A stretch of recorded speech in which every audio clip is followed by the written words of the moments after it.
بسم اللہ الرحمن الرحیم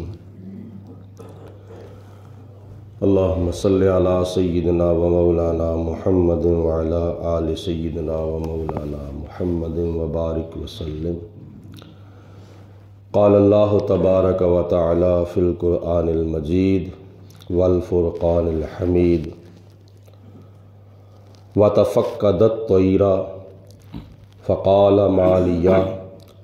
لا اری الہدہد ام کان من الغائبین۔ حضرت سیدنا سلیمان علیہ السلام نے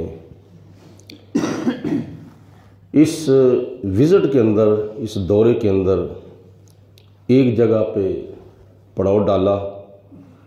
اور آپ کے سامنے آپ کے سارے لشکر جو تھے وہ حاضر تھے، اور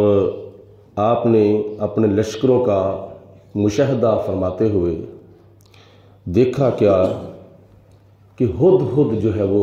نظر نہیں آ رہا۔ آپ نے آگے دیکھا، دائیں طرف دیکھا، بائیں طرف دیکھا، پیچھے دیکھا، آپ کو آپ کا خادم پرندہ ہدہد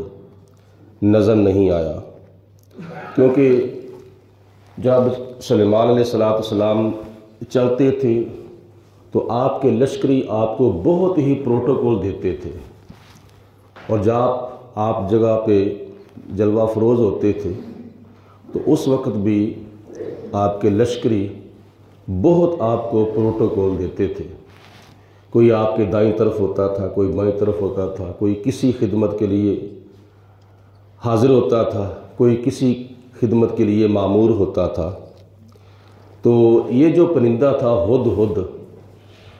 یہ آپ کے اوپر چھاؤں کرتا تھا۔ جب دیکھا کہ میرے اوپر اس پرندے نے چھاؤں نہیں کی تو اس وقت آپ نے پھر ارشاد فرمایا وَتَفَقَّدَ الطَّيْرَ، آپ نے ملاحظہ فرمایا، آپ نے مشاہدہ فرمایا، جائزہ لیا آپ نے۔ فقال، پھر آپ نے ارشاد فرمایا اے میرے لشکریو، ما لیا لا اری الہدہد، مجھے کیا ہے کہ ہدہد مجھے نظر نہیں آ رہا۔ ام کان من الغائبین، یا وہ واقعی غیر حاضروں میں سے ہے، یا واقعی وہ غائب ہونے والوں میں سے ہے۔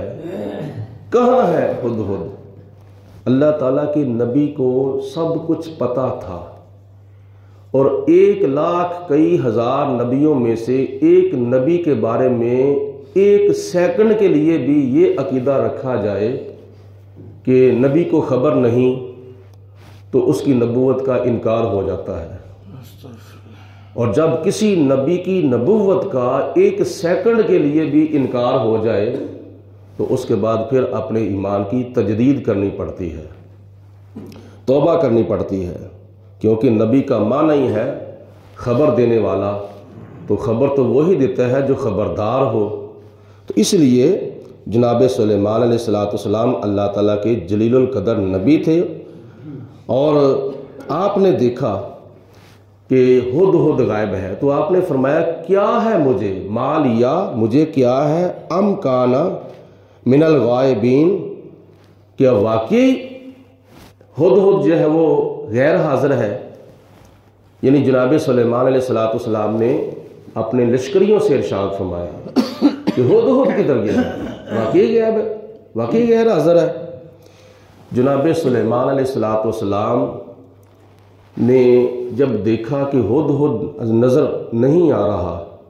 یہ ہے دربار سلیمانی،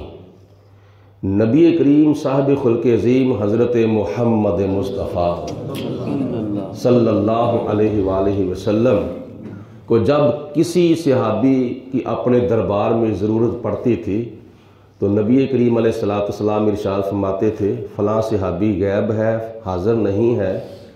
تو آپ کا ایک دراز گوش تھا، گدھا، نبی کریم علیہ السلام کی بارگاہ میں وہ حاضر رہتا تھا، تو حضور علیہ السلام فرماتے تھے دراز گوش جاؤ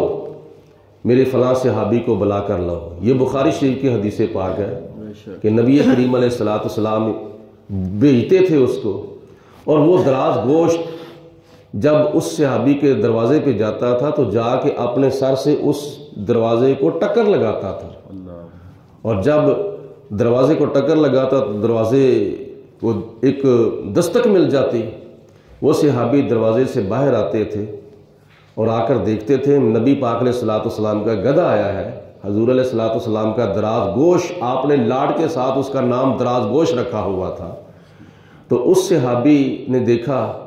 کہ دراز گوش آیا ہے، تو جب یہ دراز گوش اس صحابی کو دیکھتا تو ساتھ ہی اپنے سر کے اشارے سے کرتا تھا، کیا کہتا تھا؟ ایسے کر کے، یعنی اپنے سر کے اشارے سے ایسے کہتا تھا، مطلب یہ ہے در مصطفیٰ کی طرف اپنے سر کا اشارہ کرتا تھا، تجھے نبی پاک علیہ السلام بلاتے ہیں۔ اب اس کی قسمت کا بھی کیا کہنا کہ جس کو نبی پاک علیہ السلام اپنی بارگاہ میں بلائیں۔ اس آس پہ جیتا ہوں، کہہ دے یہ کوئی آ کر، چل تجھ کو مدینے میں سرکار بلاتے ہیں۔ محبوب کی محفل کو محبوب سجاتے ہیں، آتے ہیں وہی جن کو سرکار بلاتے ہیں۔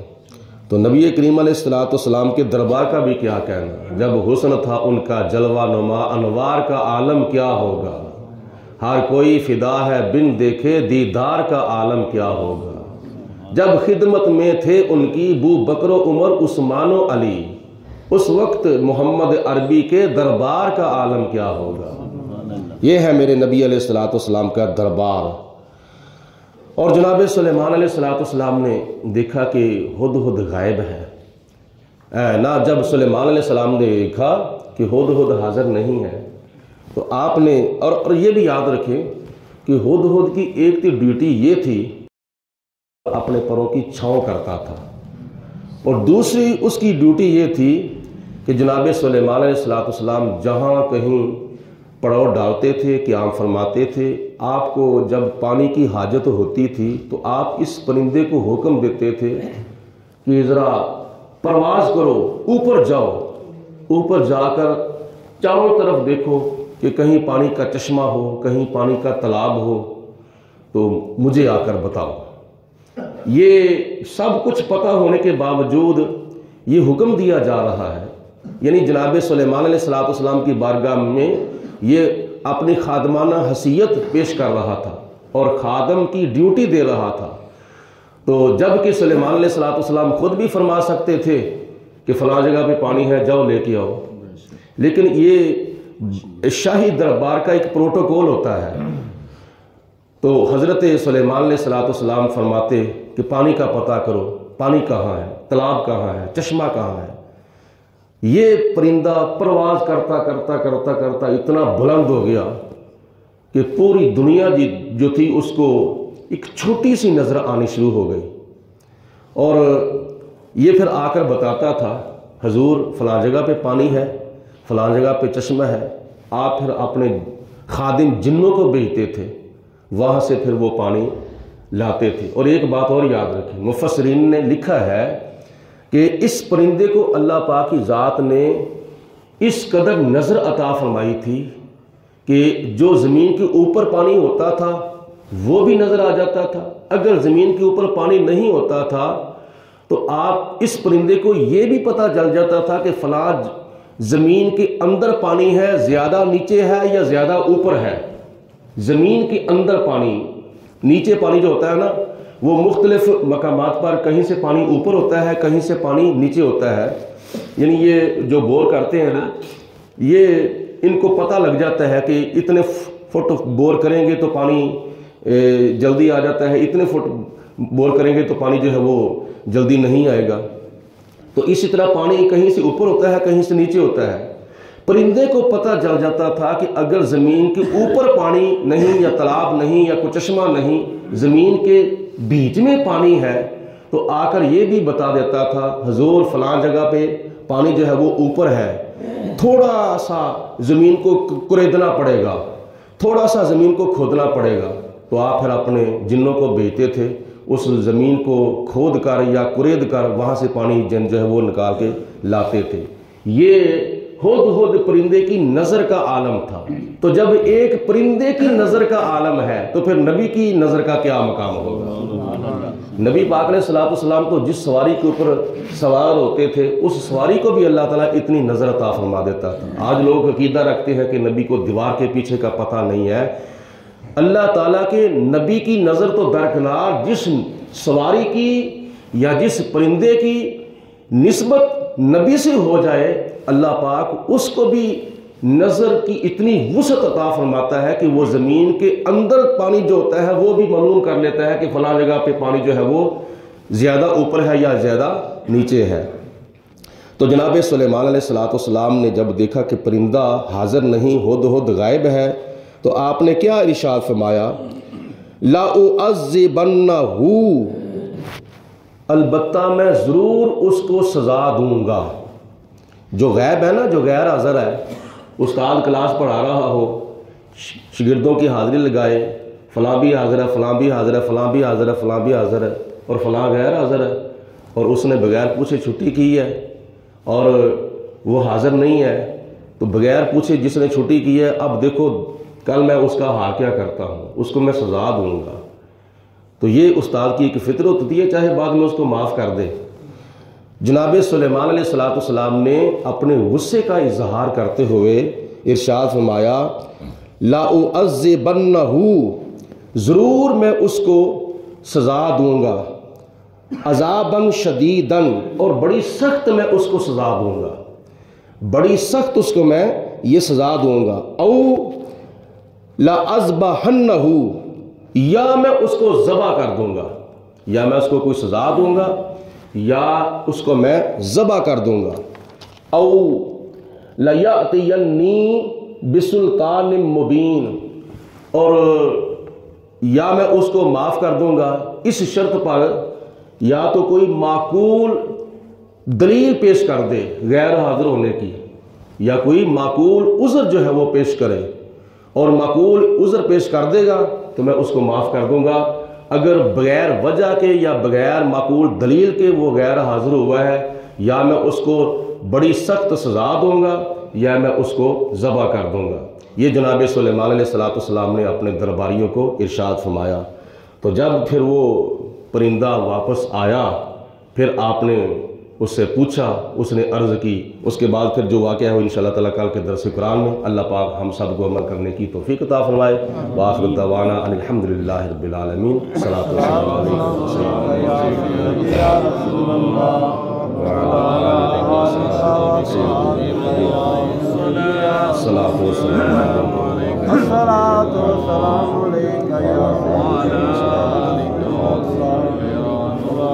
اللہم صلی علی سیدنا و مولانا محمد وعلی آل سیدنا و مولانا محمد وبارک وسلم۔ ربنا آتنا فی الدنیا حسنة وفی الآخرة حسنة وقنا عذاب النار۔